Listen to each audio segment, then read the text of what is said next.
शुरू अल्लाह के नाम से जो बड़ा मेहरबान नहायत रहम वाला है।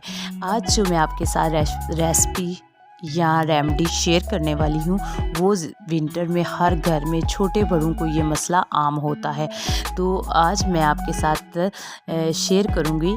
ये मैंने ली है पिपली, इसको लॉन्ग पेपर भी कहते हैं। ये शतूत की तरह की होती है। तो ये ज़्यादातर मसालों में इस्तेमाल होती है और मेडिसिन में इसका बहुत ज़्यादा इस्तेमाल किया जाता है।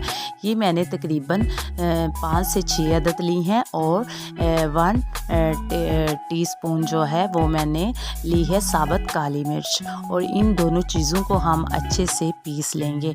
आप चाहें तो मिक्सी जार में पीस लें या आप इसमें भी पीस सकते हैं हैंड की मदद से। तो ये देखिए, इस तरह हमने इसका फ़ाइन पाउडर बनाना है। मैं इसको अच्छे से पीस लूँगी। तो ये ज़्यादातर मेडिसिन में इस्तेमाल होती है। इसका बहुत ज़्यादा फ़ायदा होता है।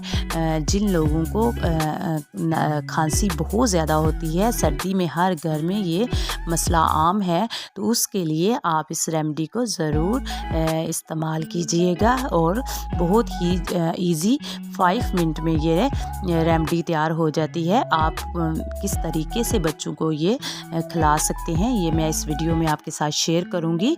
आपने मेरे साथ रहना है। और इसका सही तरीका क्या है इस्तेमाल करने का, इसका पाउडर बना के इसको शहद के साथ हम अच्छे से मिक्स करेंगे। और फिर इसको आप बच्चों को उंगली की मदद से भी चटा सकते हैं, या इसको आप चम्मच, छोटे बच्चों को छोटी चम्मच और बड़ों को बड़ी चम्मच सुबह और बड़ी चम्मच शाम को दे सकते हैं। और बच्चों के लिए छोटी चम्मच का इस्तेमाल कर सकते हैं। इसका इस्तेमाल ज़्यादातर दमे के मरीज़ भी कर सकते हैं। और खांसी, नज़ला, ज़ुकाम और बुखार में इसका बहुत ज़्यादा फ़ायदा है। आप इसको बुखार में भी खा सकते हैं।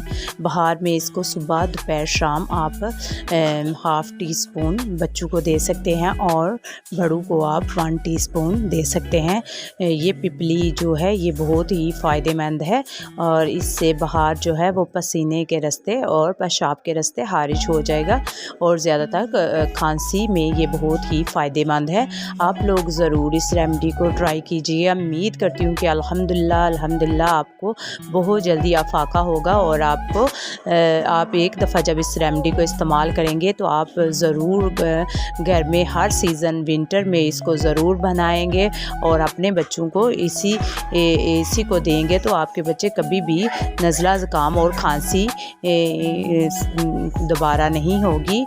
और ये रेमेडी बच्चों के लिए बहुत ही अच्छी है। बच्चे और बड़े इसको इस्तेमाल कर सकते हैं।